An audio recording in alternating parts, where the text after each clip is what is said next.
Hello there! It's me! I'm alive! Surprise? Anyway, here's a video I've been wanting to make for a long while because this game isn't really what I hoped for or wanted. I'll of course be explaining my viewpoints going forward, but I thought it'd be a little awkward if I didn't, appear on camera at the beginning, since that's normally a thing I do, and have a personal introduction. So here it is! I hope you enjoy the video though.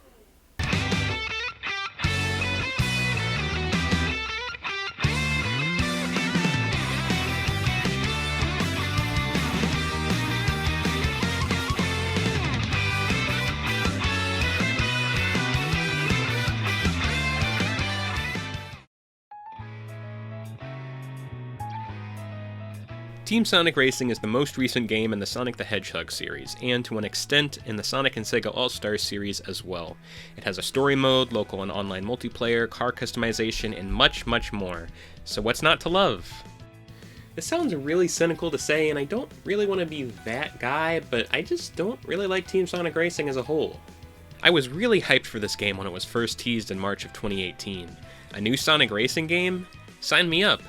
But then it was a few months until we were finally officially told what it was. At the literal end of May 2018, the game was given a reveal trailer showing Sonic and Shadow preparing to race, which was animated by Marza? No wonder it looks so good. After seeing this, I thought, hey, this looks super cool and I want to play it right now. So I kept up with news on it and looked for new reveals. The game was going to be released in winter of the same year, so it wasn't even going to be that long until I got my hands on it. Later on, it was announced that the game would be getting a prequel comic, but I wasn't really interested in that. But from there, I'd be lying if I said my hype didn't fluctuate a lot. I began seeing more and more emphasis on the team-based mechanics, and I was getting increasingly worried they'd overpower the normal, skill-based aspects of kart racing games that only sometimes exist. Then the game got delayed, which I actually thought was good because it meant they could work on features that I felt were somewhat needed, such as more polished mechanics and crossplay. I also saw they were bringing back tracks from Transformed, or should I say A-Track, which was Ocean View, and thought, I hope they surprise us with transformation mechanics so that this doesn't feel extremely dumbed down. My excitement for the game gradually died down more and more until we got really close to release, and the trailers they were showing got me excited again. The game looked good, it looked like there was plenty of content, and then, to make a long story short, there wasn't really that much content at all. I pre-ordered the game from Walmart and got it the day after launch, so I played it, took out a sizable chunk of the story mode, got some custom parts, and also played online. My initial impression was basically, this is cool, but I hope the story gets better. It didn't. I'm going to get everything I have to say regarding the game's story off my chest first, so that by the time I start talking about the gameplay mechanics, you'll already be fast asleep. First of all, Team Sonic Racing has no animated cutscenes. It has an opening movie, which both has no sound effects and also was removed from the Switch version, aka my version, to save on cartridge space. As of late October 2020, we learned that there would be 2 combo packs being released, one of them being Team Sonic Racing and Sonic Mania, and the other Sonic Forces and Super Monkey Ball Banana Blitz HD. So they could put the entirety of Team Sonic Racing and Sonic Mania on one cartridge, and the entirety of Sonic Forces and a Super Monkey Ball remake on another, but they couldn't bother to put the intro movie on the TSR cartridge in its original release? How does that make any sense? Seriously, someone please tell me. I can't figure it out. It's a short cutscene, it shouldn't take up that much space, could be compressed, etc, etc. They could have added it in via patch. There were so many solutions and they decided to take 0 of them while saying they have no plans to add it back in the future. Cool! The actual cutscenes are just animatics. While voice acted, they aren't really that appealing to me. Amy's renders look super cute, Tails look fine, Sonic's are alright, but Knuckles? Ugh. This is a problem with Sonic's too, although it bothers me a lot less. The eye ridges are really weird and a bit too defined. It just seems really off, which sucks because the promotional renders, with the exception of Shadow, are spot on. Anyway, on to the actual story. The story begins with Team Sonic and Team Rose chilling out in Seaside Hill when they are approached by a strange tanuki named Dodonpa appearing with stalker-like timing, who wants them to race in his highly futuristic cars that were apparently beyond Tails' understanding of car science, while also dissing everyone in the process. This is something that continues throughout the story. Also, Sonic just saying "da-dun" sounds really awkward. Don't do that. For some reason, the first track is on Planet Wisp, which, while seen in Generations, was at least given an excuse because of time unraveling and all that.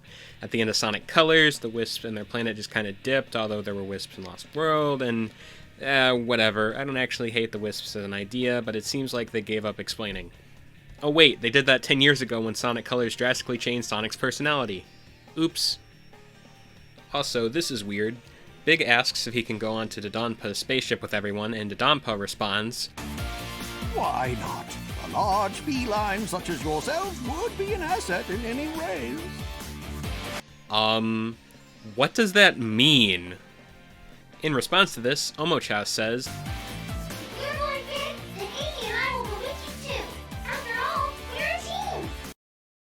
No! You aren't a team. You were never a team. Where is Cream? So, Cream isn't here. Like, at all. She's not mentioned in this game ever. Other characters are, which we'll get into later, but Cream practically does not exist. Instead, she's been replaced by a neutral, Dark, and Hero Chow, along with Omochao for translation, I guess. It always seems to be Omochao doing all the talking and everything else, though. But that's beside the point. Never in my life have I felt so insulted by a Sonic game. What has happened? A friend even pointed out to me that the line made it sound like they considered adding Cream into the game, and I honestly agree. That really sounds like something she would say. Just add Mr. in front of Big's name, and there you go. Also, one last thing before this cutscene ends. You may have noticed some of the voices sound a bit different, and really it's only one character in this cutscene, and that's Knuckles. Some of the voice cast was switched out, but I'll be going over everyone's voices for reasons. Initially, I wasn't too fond of Knuckles' voice, but recently I've kind of changed my mind, and I think he can do really well. He may just need a couple games to get into the flow of things. I think people felt the same way about Ryan Drummond and Jason Griffith, so we'll see how things pan out. The 30th anniversary will be here soon, right? Oh, crap! So, for some reason, Tails is super suspicious of this guy because... Anyway, I guess now is a good time to discuss some of the mechanics, although we'll probably go into specifics like items later. So the first thing you'll notice.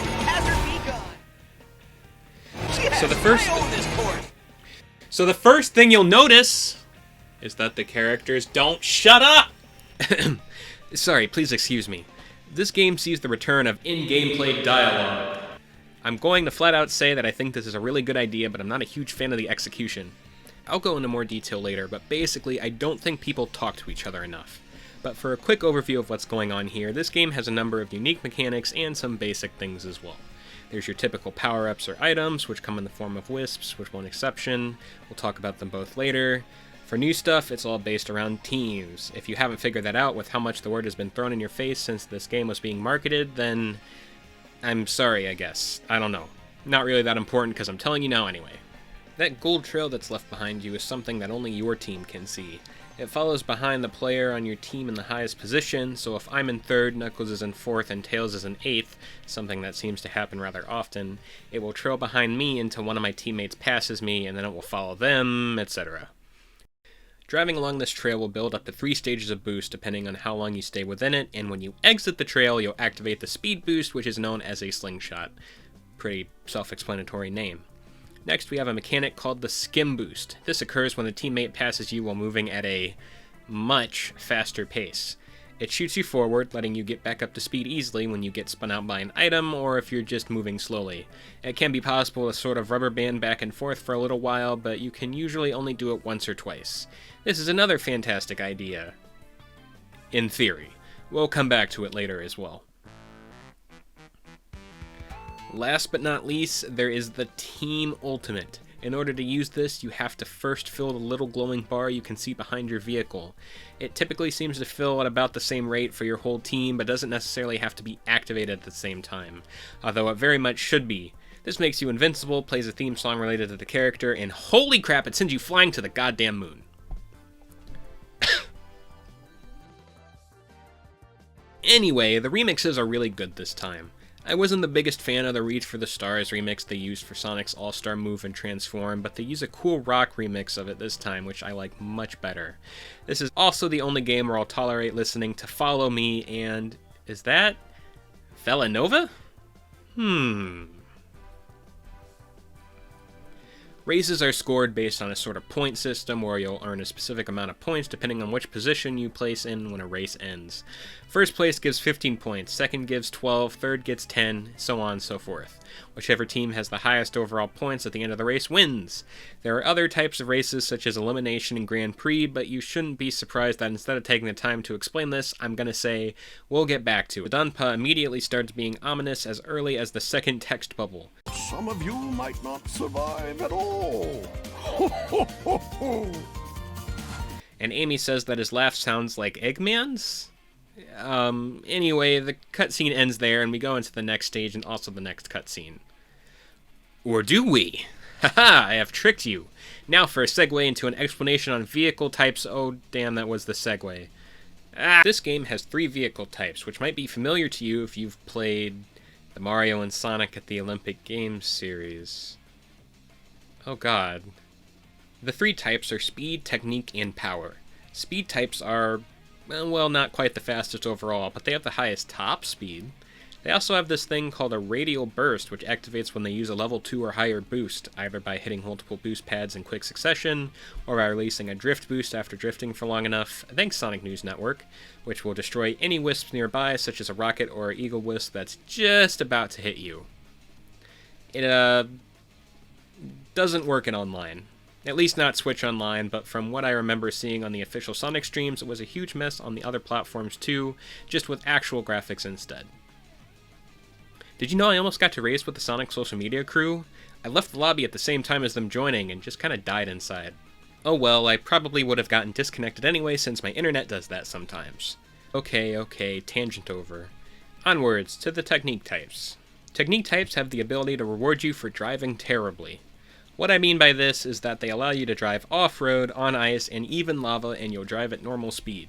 You'll also get rings sometimes, which can be nice. As a result, they do seem to be the slowest, though they sometimes have access to big shortcuts. However, do you remember when I mentioned how the slingshot trail seemed like a good idea in theory? This is kinda why. If you're playing a technique type character and you have the trail, your team won't really be able to use it if you take a shortcut meant for your vehicle type since they'll slow down way too much. And if you're stuck further behind, you get to choose between using the slingshot trail or taking a shortcut, which might not always be faster. This isn't as much of an issue for power types, since when they break through obstacles, they'll stay broken for a while, which is probably enough time for your team to get by. It just seems like a really strange design choice to me. And for power types, they're nothing too crazy. Quick note that I had to go back and edit the script for, apparently, power types are capable of, quote, shunting other racers, and also do not spin out when getting hit. Did not know that. As I mentioned before, they can break objects to rings and taking some minor alternate pathways that might have an extra boost panel or something. And they also happen to have the highest boost stat out of all 3 types, which, surprise, makes them the fastest. As I've been told, the fact that they can just boost constantly from drifting ends up making them go much faster than the other 2 types, which is totally a problem online. Oh wait, no it isn't. Online has been dead since like a month after the game came out. Oops. It's annoying when friends do it though. So it's here that the lovely, well-written cast starts suspecting Danpa of perhaps being a bit shadier than he would suggest. To their credit, he does keep mentioning things being dangerous and people not surviving, so I guess they have a point. They don't. They really don't. Anyway, we partake in another race, and then... oh, here it is, guys. I agree. This level of technology is advanced, even for me. He said it! He said the line! What even is this series? Also, nobody thought to ask why they were invited to the race before, and they really didn't seem to care back then, so why do they care now? Also, why, for the love of chaos, do they have their conversations about Danpa, excluding Danpa, and earshot of Danpa every time? Unless he keeps eavesdropping, in which case I don't have anything to say to that, let's just move on. Something cutscene. Also, I forgot that technique cars can attract rings too. Sort of useful, but not really, maybe in the drifting challenges. They also have the best handling, but I don't personally think it matters much. These tracks are huge. Haha, self-aware joke about Omo-chan exposition. I honestly would probably laugh if it wasn't in this game story.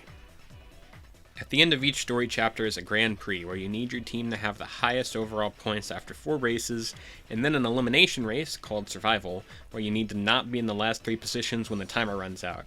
It'll repeat until there's only 3 people left. Or 1 team left? That's probably it, but I just restart until the AI decides to not be stupid, because otherwise you're basically guaranteed to fail. So after the Grand Prix, Tails is seen talking to someone about something. Does anyone actually care?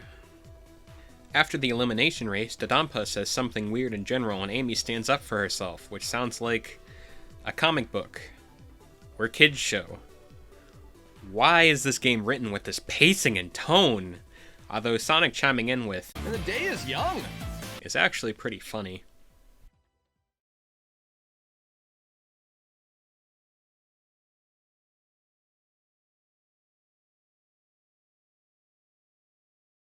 So here we see that Silver is...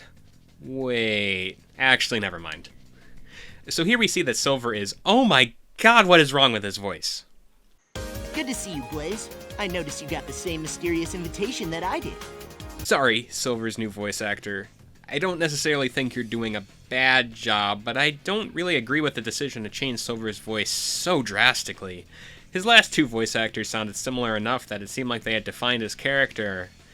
And then... he went through puberty. Is this Sonic canon? Why?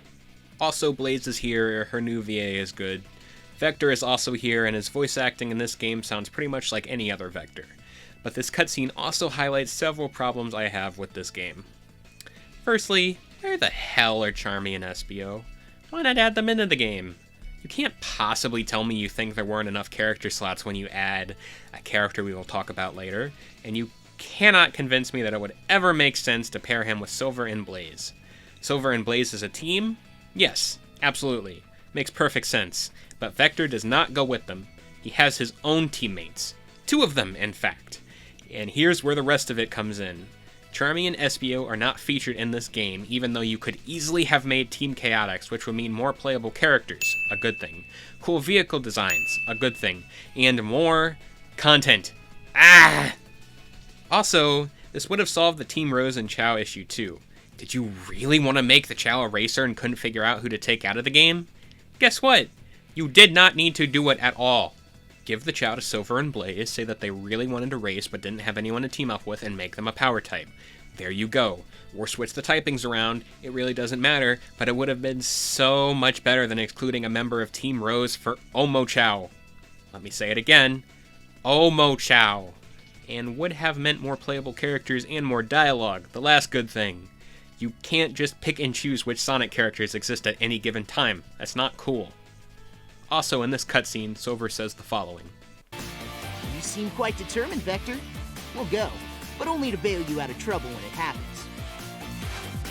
And believe me, it will happen.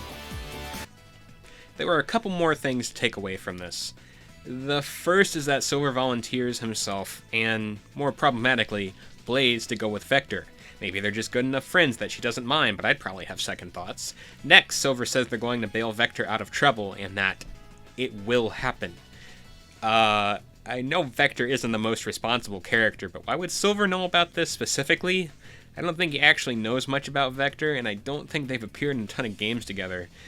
Especially not where they just interacted. Maybe I just need to suspend my disbelief and assume that all of Sonic's friends just kind of interact with each other a lot, but... Oh, right, I forgot, Vector was in Forces. He didn't do anything, though, so he probably shouldn't have been in there.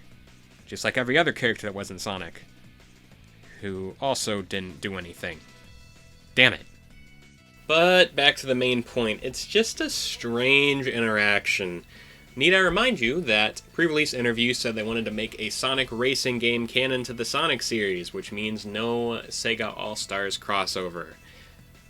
They really should have just made a Sega and All-Stars crossover game, because instead, like the past few Sonic games before it, Team Sonic Racing kind of spits in the face of Sonic canon.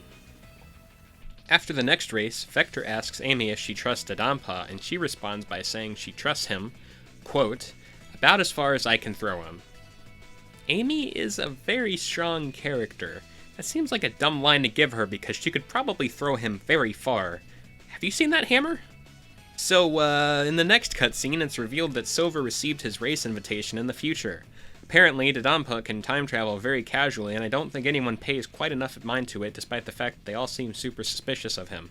Outside of Tails briefly calling it scary tech and Knuckles saying he's dangerously powerful, they just kind of move on after that.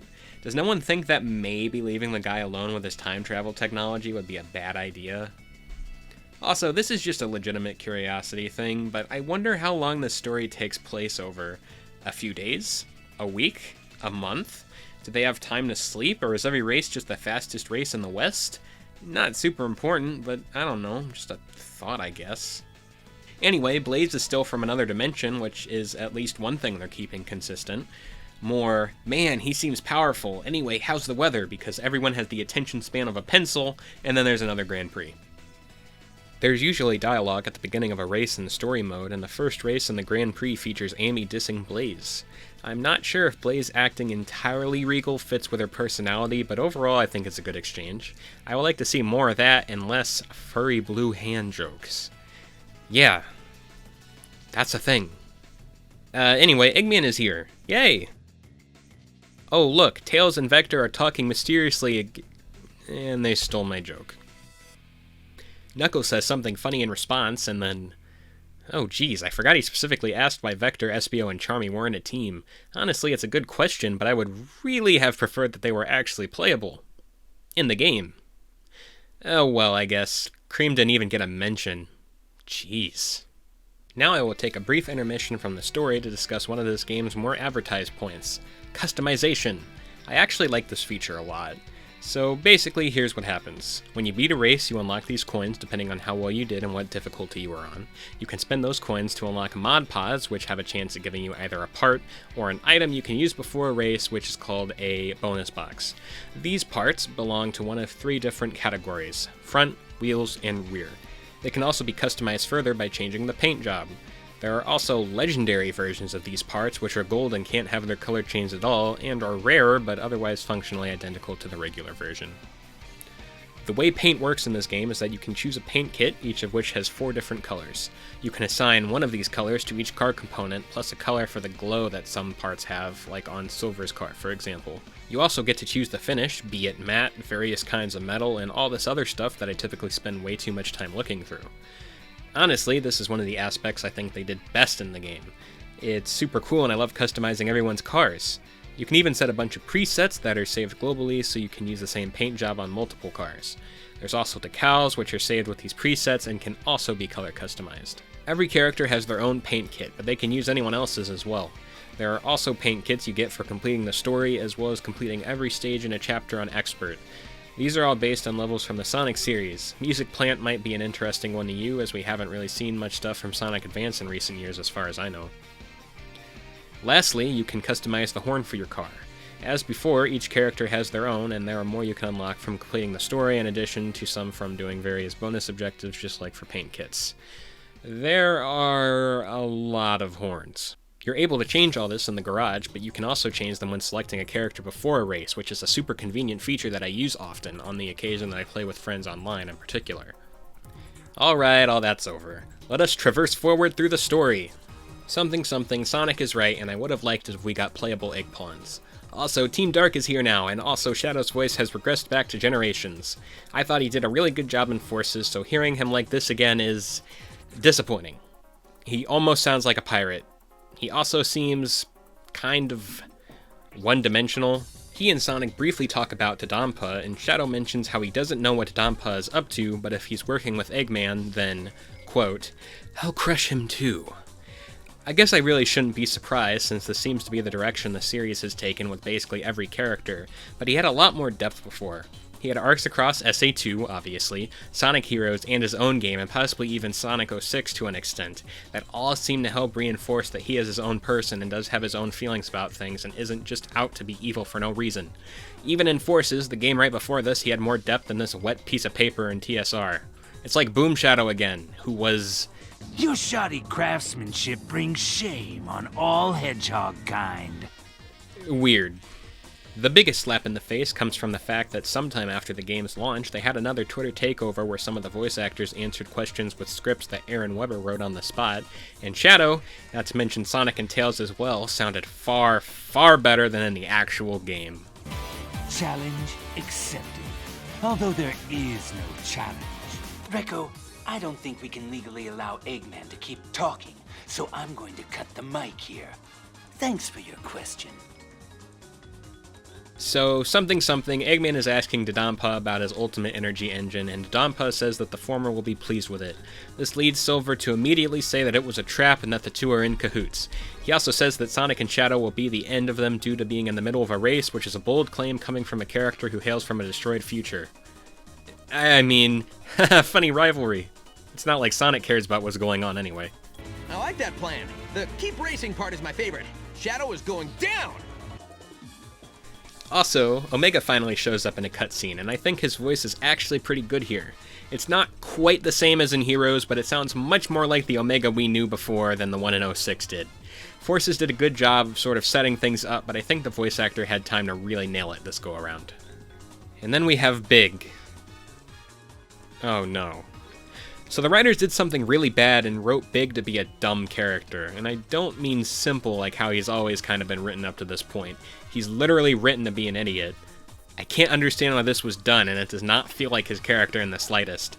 They've sort of done this with everyone, actually. Sonic is extremely brash and doesn't think things through. Knuckles is the same way. He was always gullible, but never dumb. Forces. What did they do to my boy? Don't even get me started on what they've done in the comics. So I'm going to use this cutscene to highlight one of the things I think this format fails at doing. Watch this exchange. Looks like you lose again, Eggman. What does that make, like 1,000,000 times or something? I don't keep score. Ooh, I do. It's exactly 227,000. Oh, zip it, Orbot! Looks like I need to up my game. It can be pretty funny when one character cuts off another mid-sentence, but the effect is kind of lost when there's a gap in between each person talking, with an audible transition sound and having to wait for their image to appear on screen. Most of the time it's probably kind of easy to ignore, but in moments like these it really stands out to me. After some more racing and frankly unimportant dialogue, we find out that Dodonpa is sending telemetry from his vehicles back to somewhere. Sonic's friends suspect that it's Eggman.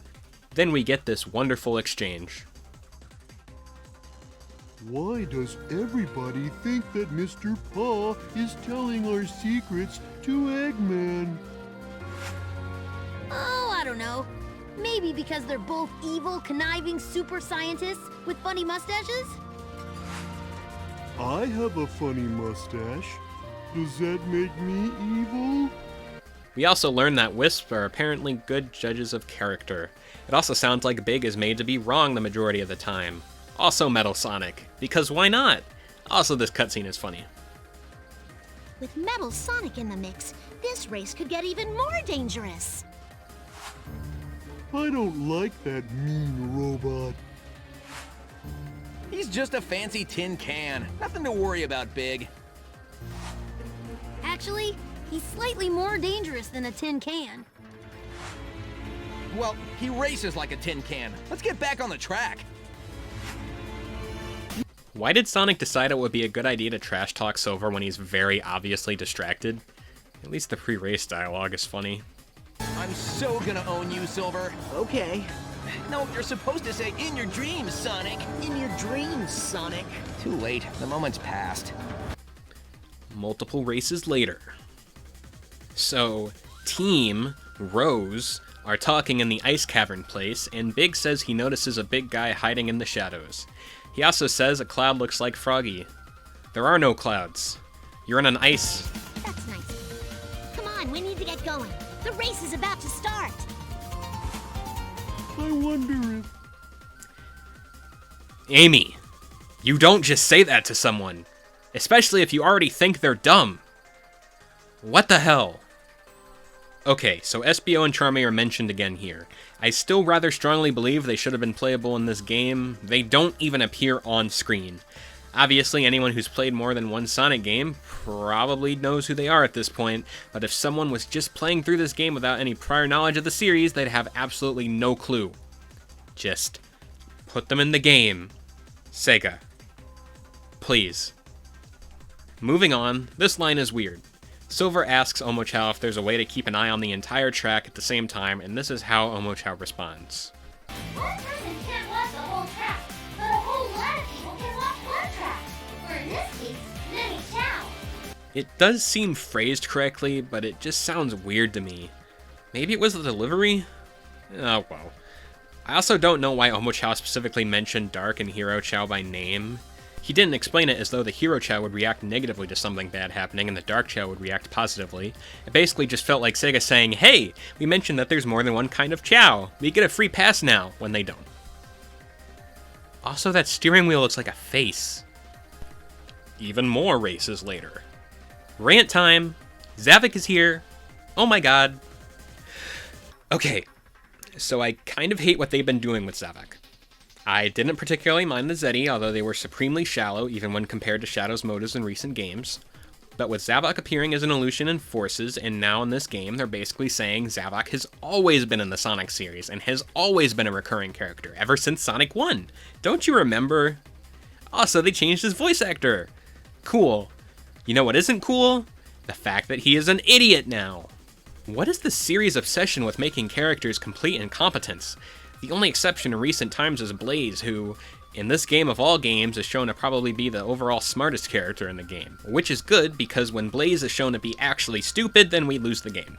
But Zavok is yet another casualty in a long line of destroyed intelligences. Even in Sonic Forces, the previous game, he was still shown to be very serious and at least tried to be intimidating. Now he sounds like a dunce knight from the Age of Chivalry. I do not understand these rights. Also, why is he working for Eggman after what he did? Stop retconning stuff every game. Please. So, they acknowledge that Zavok has been in the series before, but they also act like he's intimidating, but he's stupid now. So why are they pretending like he's actually a threat? This game. We still don't know what they want from us, or what their endgame is. We don't even know who the bad guy is in all this. It's always Eggman. It's just a matter of who else is involved. We need to stay strong and keep racing. I'm going to need a vacation after all this. Amy, you don't need a vacation. You don't do anything between games. Sonic making a remark about it always being Eggman is cool, at least. So there's a big reveal, TM. That makes no sense. And, why could they not figure out that Dodonpa and Donpa Motors were related? Why was it such a surprise? And why did Amy sound like it was the most boring news she ever heard in her life? They're the biggest automobile corporation in the universe. Also, did everyone just gloss over that this guy is a king? Of a planet? An entire planet? Rouge finally asked Dodonpa directly what his deal is, and he says he's developing an engine that is the most powerful one in existence. She then asks if he has a vault filled with valuables since he's royalty and all, and I don't exactly know how I feel about it. On one hand, it could be viewed as funny, but on the other, I still feel like it's a bit overbearing for a joke, and is not at all subtle. Similar to the Chow type mentioned earlier, it seems like they're just kind of going, hey guys, we remembered she's a thief and treasure hunter, haha, aren't we great? When they're not. Soon, people start apologizing for suspecting that Dodonpa was working with Eggman. Yeah, you better apologize. That was extremely unfounded. It's a miracle you guys even made it this far with how much your deduction levels have sunk. What is this, an episode of Scooby-Doo? God damn. And Dodonpa has been kidnapped.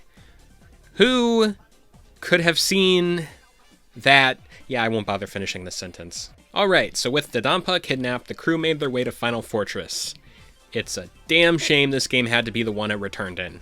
In order to finish Dodonpa's ultimate energy engine, they need to finish collecting the energy generated from the teamwork of the racers, so Eggman challenges Sonic to a series of races. Immediately after the first race, they leave the Flying Fortress for Glacierland. Please don't let that stick for future games. Wait. Actually, how did they get here so fast?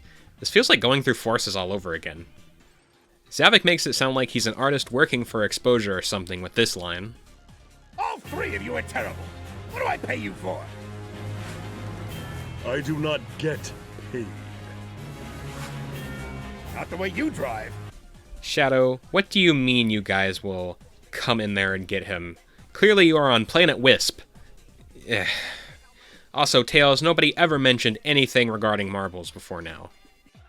Anyway, I skipped a bunch of the dialogue between races here because literally nothing happens outside of Dodonpa saying, "We need more energy!" and Eggman saying, "Okay, Sonic, let's race for the 32,464,455,839th time."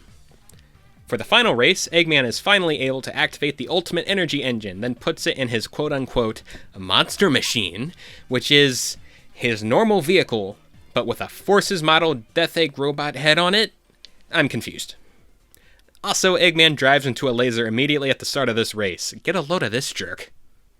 And finally, after only 14 1/6 pages, we've reached the end of the story. Eggman loses the race, predictably, and then his vehicle crashes into the energy core and brings the ship down. Complaining time. Rouge, why are you asking about the cars? Is it because you think they're valuable? It's not like you're going to get away with selling them. Some of the most highly advanced tech in the known universe, and you think he's not going to have a galactic GPS? Can't have you guys be the heroes without me. We're a team, right? Knuckles! I agree. Knuckles, how dare you suggest such a thing, you red rat? Also, while you guys being a team is cool, Sonic doesn't need your help to save one guy, Tails. You don't need to use teamwork for this. Too many cooks in the kitchen, especially considering how much help you were last time. Anyway, Amy is worried about everyone escaping from the ship even though Sonic survived supposedly being tortured for months while his mood didn't change at all afterwards. And then Sonic and everyone show up immediately after Shadow says another line with awful voice direction, and Dodonpa gives everyone new cars. Then they go off on another race and the credits roll.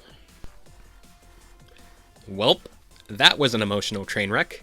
My aim here is to be critical while poking fun at the game so I don't lose all credibility, but I legitimately think I would rather there not have been a story at all than there be this thing.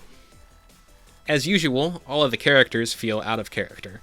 The absence of Espio and Charmy is annoying, the fact that the Chow replaced Cream on Team Rose is honestly kind of baffling, and it just feels like watching a kid's show. One might use that as an opportunity to say, well, in that case, you shouldn't be criticizing it so much, since clearly it's meant for younger audiences. But when they specifically go out of their way to make a canon Sonic racing game, and make it a horrible representation of what the series should be like, I am going to criticize it because it's a poor decision. This isn't for the Sega Pico, this is an actual racing game that had a delay. I honest to God cannot imagine what the delay was for, but it must have been something really awful. Honestly, I was expecting to have more to say here, but I think writing about this in detail has exhausted me, so we're moving on. I don't know how to segue, so we're talking about the gameplay next. So Team Sonic Racing has a variety of game modes available to play, though the hallmark is, of course, the team race. I will go into detail about what I think of this mode here. Are you going to cut to the next part, or what? I'll likely be repeating some things I said during the story review, but I'd like to make sure I cover all my bases. In team races, you and 2 other partners race against up to 3 other 3-man teams with the goal of earning the most points at the end of the race. You earn more points based on your position when you race, so having your team finish in higher positions overall will help secure your win. To help you with this, you have a variety of mechanics at your disposal. Item box swapping, which allows you to swap whatever item you're holding to another teammate, with the item they get being completely random and unrelated to what you're holding, or accept an item box from a teammate in the same fashion. The slingshot trail, where you drive along a trail left by the highest positioned player in your team, so if Sonic is in 3rd, and Tails and Knuckles are in 6th and 11th respectively, Sonic will have the trail. Charging up a boost on the process, exiting the trail once the boost is charged will cause you to activate it, getting a quick burst of speed. The skim boost, which is a mechanic where if you drive past a teammate at a high enough speed, or they drive past you, you'll be sped up almost immediately and can sometimes chain these together a couple of times.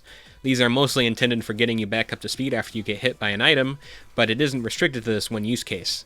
And lastly, the Team Ultimate, which has a meter that displays behind your car, which has to be filled up by performing quote-unquote team actions, such as the aforementioned skim boost and slingshot, as well as successfully attacking rival team members, your rival team being whichever one is considered immediately ahead of you in points based on your team's current positions in a race. Once the bar is full, you can press the appropriate button based on your system in order to blast off and possibly fall to your death, canceling out the rest of the move while you just kind of sit and cry. The skim boost is good in practice, but it really, Really sucks if you get hit near last place and your team is in first and second. Aside from sending item boxes back to you and hoping you get lucky with a drill or boost wisps, you're kinda screwed. The slingshot is also nice, but directly conflicts with the vehicle types that I mentioned earlier. You just have to choose between taking their specific pathways or the main road, which is kind of counterintuitive in my opinion.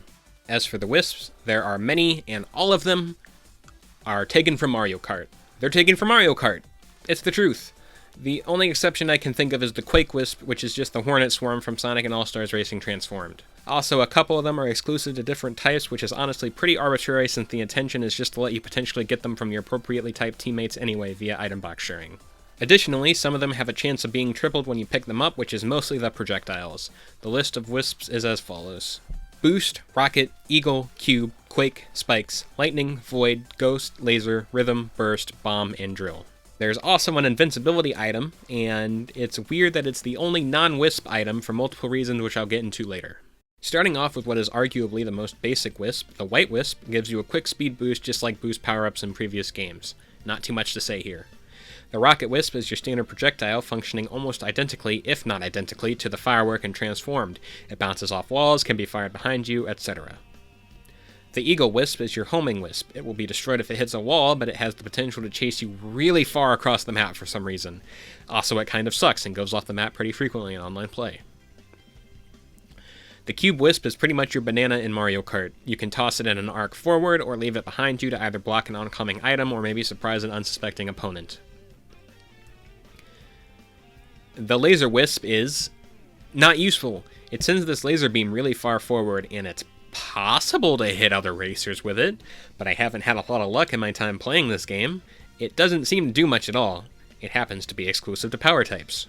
Rhythm, which is exclusive to technique types, is basically your blooper from Mario Kart. It covers the screen in sound?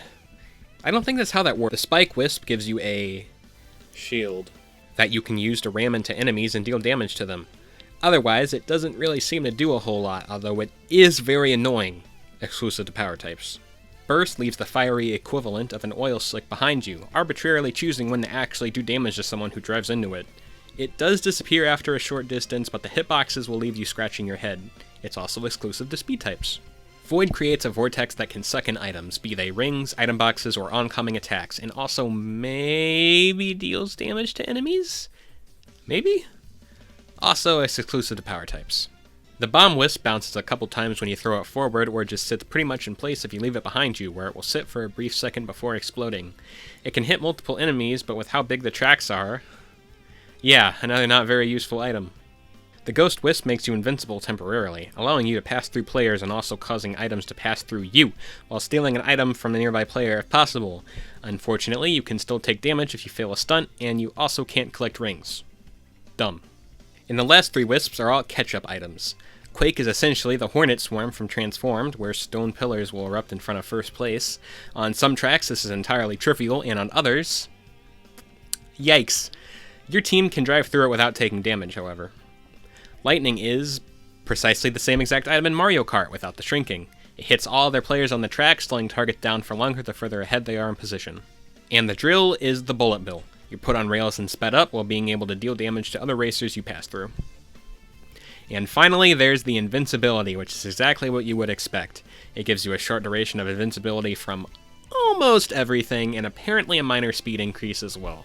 This appears on some tracks in specific locations, while they can also replace normal item boxes randomly. And that's the only way you're getting the power-up on most tracks. It straight up doesn't exist otherwise, which is a huge problem because the game has no shields. That's right, there is no standard shield item in this game. No glove from Transformed, no actual bubble shield from the first All-Stars Racing, just these gimmicky as hell wisps and a gimmicky skim boost that is only sometimes practical or worthwhile in any way. You can launch most of the wisps behind you to attempt to block an oncoming projectile, but it's not always practical. Like if you're in the middle of a drift where a rocket is bouncing all over the place, the only things that will save you then are either invincibility, the Void Wisp, a Jade Wisp, a Pocket Team Ultimate, or just plain luck. This game is kind of ruthless and doesn't seem to want you to not get hit, despite what I said about a lot of the items not being useful. When you're in a 12-person race, there's so much crap flying everywhere that it sometimes doesn't matter. A shield item is a pretty basic addition that I really feel like should have been put in this game. I also think some other items could have been improved, like Burst giving a speed boost, or the Spike Wisp actually doing its job and protecting you while it spins around. The Laser Wisp giving you a very brief super boost would have been pretty fun, but I guess there's online for that. I'll talk about it later. One last note is that I think every track should have had a guaranteed invincibility location, as the fact that it isn't on every track is a bit annoying and seems arbitrary. Also, you can still take damage with invincibility if you fail a stunt, which is quite frankly stupid, and ruins a large point of it being called invincibility in the first place! Now we'll go over the other game modes. I'm not going over them in any particular order, so I'll just sum them up briefly. Standard Race, where you don't use teams, which is where this game's lack of balancing really starts to show. There's also no Team Ultimate, which is unfortunate as you no longer have a good catch-up/invincibility mechanic. Lightning Race, where everyone has invincibility that is only active while holding down a specific button, and all item boxes are replaced with invincibility to refill it, and the ultimate goal is to avoid the periodic lightning strikes while still finishing first. Rocket Race, where all items are rockets. Pretty self-explanatory. Survival Race, which is an elimination race which I described earlier, where the last few positions are eliminated after the countdown finishes until only one racer or team is left. Boost Race, where all items are White Wisps.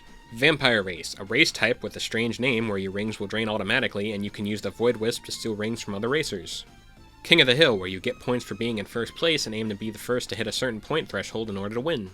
And of course, the Single Race, Team Race, and Grand Prix. Everything I just mentioned can be played with or without teams.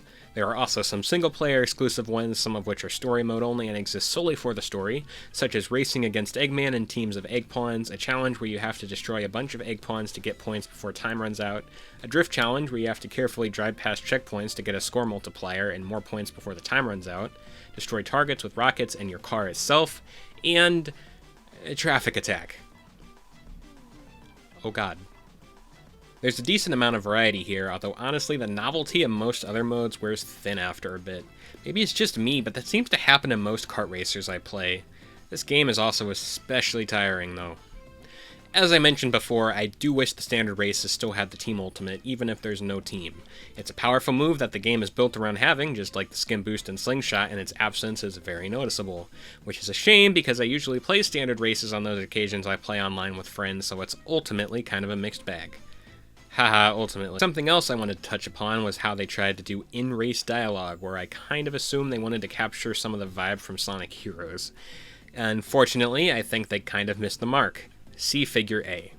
Man, these random clips from Sonic games with completely unrelated noises kind of take me out of it.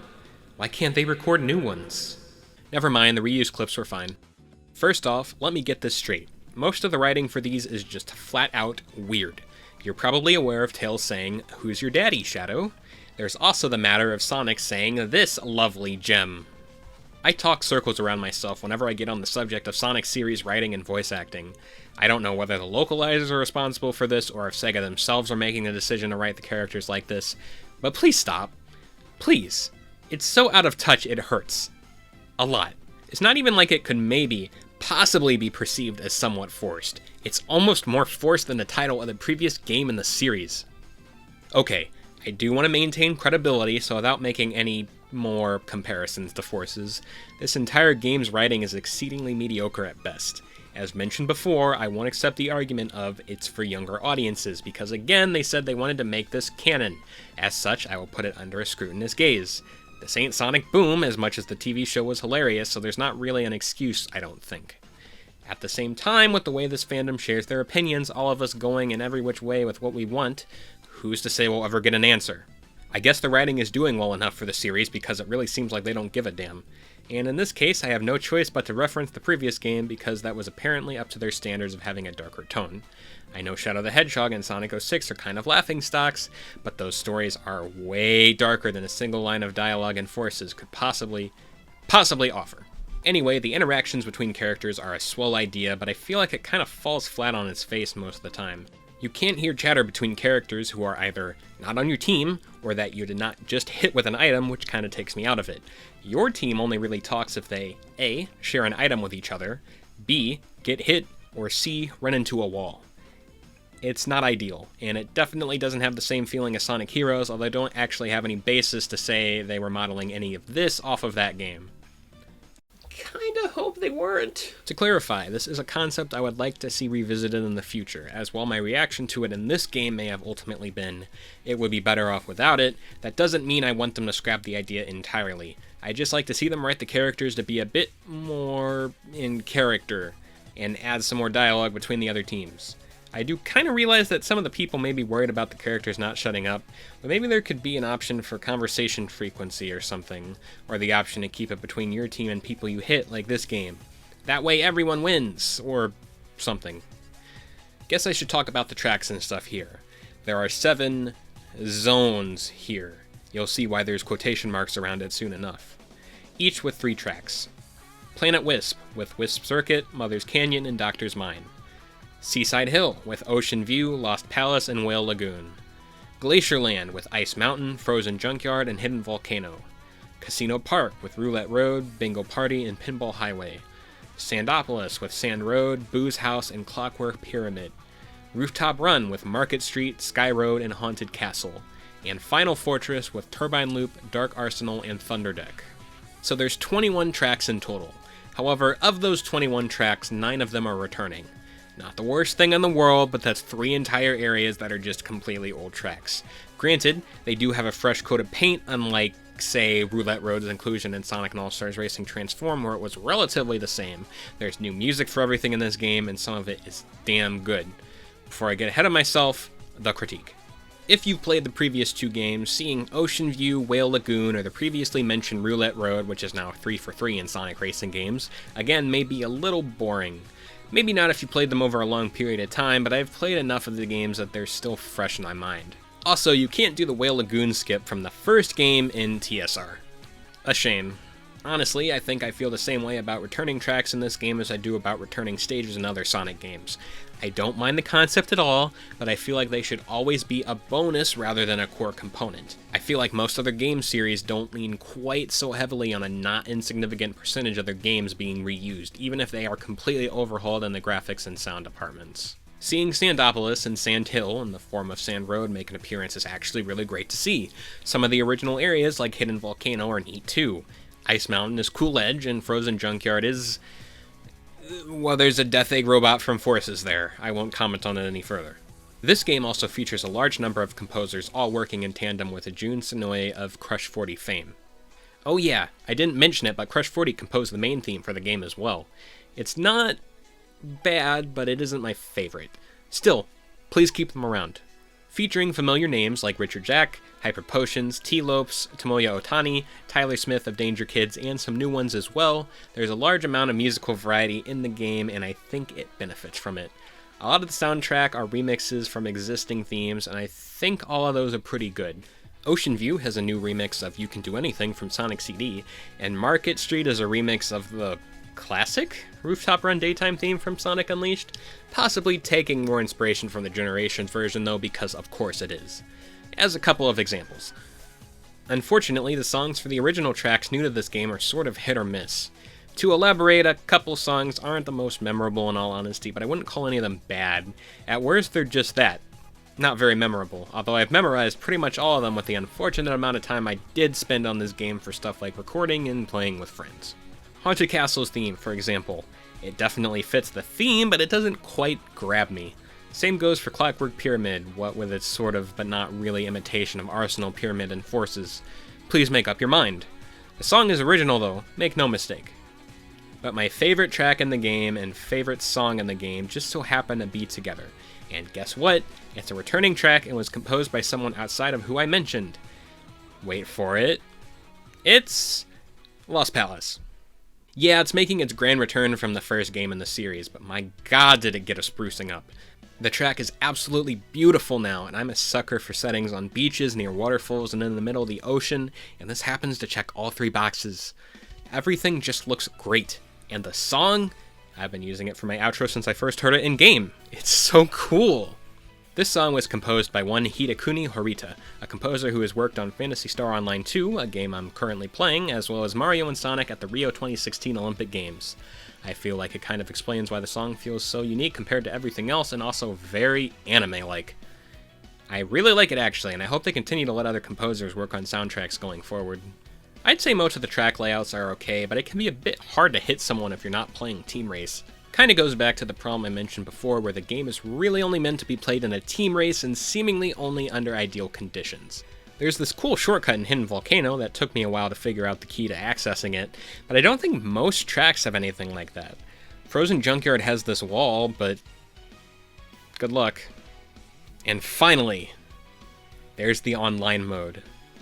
Does it hold up? Let's find out. No, it doesn't. Behold.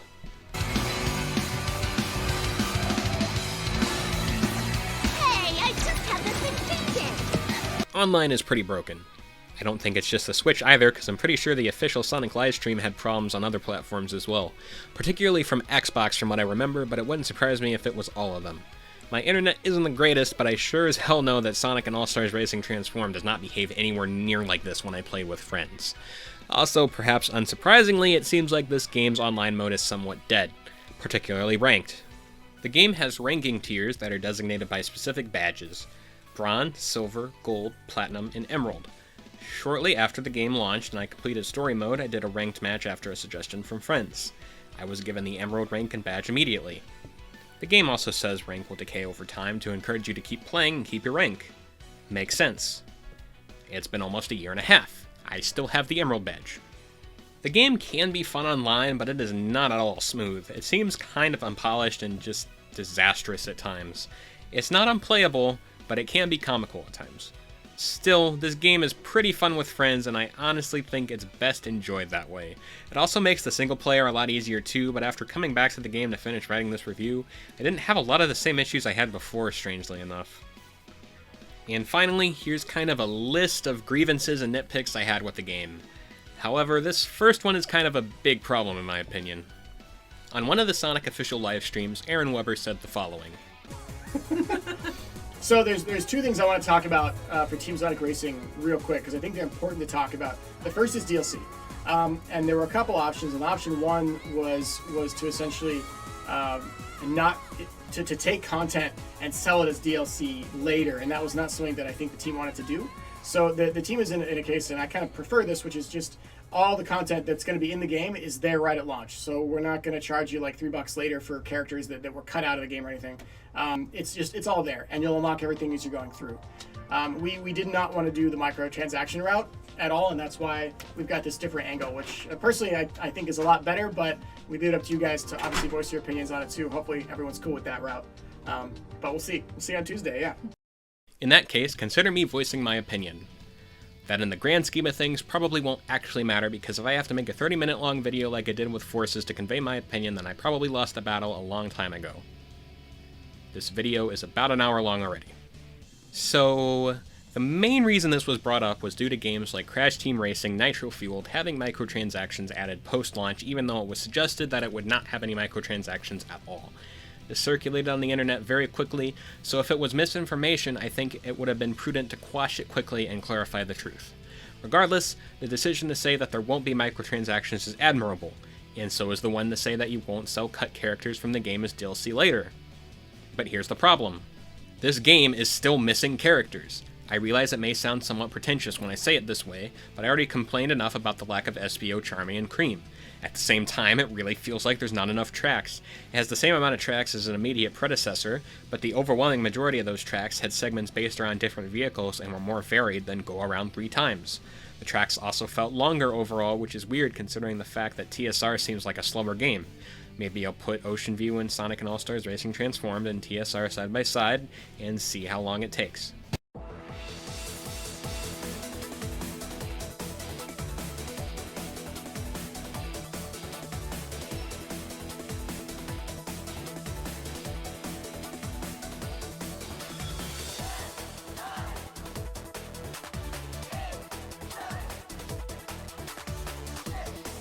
For the record, Sonic and Sega All-Stars Racing had 24 tracks, so I don't even know what the excuse is here. They were all new then, too. The first All-Stars Racing game also has 22 to 24 characters depending on which version you're playing. This does include DLC, but that's a lot of options. Transformed has 30 playable characters, 3 of which being third-party, plus a crossover with Yogg's cast I don't want to go into, but it doesn't count. If you buy the game now, it costs $20 and all the DLC is included. If you buy Team Sonic Racing, it costs $30 with less content. See the problem? This is why I'm so bothered by Sega's decision to not make DLC. Like I said, I'm glad they're not just trying to make us pay for stuff just because, but there's just not enough here to have justified paying $40 for this game at launch, and I still can't suggest paying $30 for it now. I would literally give Sega more of my money to see new tracks here, and it could be completely original areas. Kingdom Valley from Sonic 06 with water pathways like in the Mach Speed section, Green Forest or Frog Forest from Sonic Adventure 2 or Sonic Heroes respectively, Dusty Desert, Jungle Joyride, Windmill Isle, Tropical Resort. I would still spend money on this even over a year later. It's so baffling that there's no plans to make DLC when the game arguably needs it, although it really is too late now. Just so I'm clear, Supersonic and Forces DLC? Terrible, horrible idea. Just make it in the base game and don't detransform during literally any automated sequence or gimmick. More actual content that isn't a 30-second long bonus stage with a bunch of obstacles? Sure, as long as it's reasonably priced. I would probably point to the DLC in Sonic Unleashed or maybe even 06, although I don't know a whole lot about the latter. Nitpick-wise, I just don't like that the Sky Road jump is shown as driving down the clock tower in the game's promotional videos and trailers, but is only at the very beginning of the track in the actual game. And, shoot, I guess that's Team Sonic Racing. The vast majority of this script was me picking the story apart, but as a Sonic fan, that's kind of what I resign myself to doing at this point. Guess I'll give this game a ranking.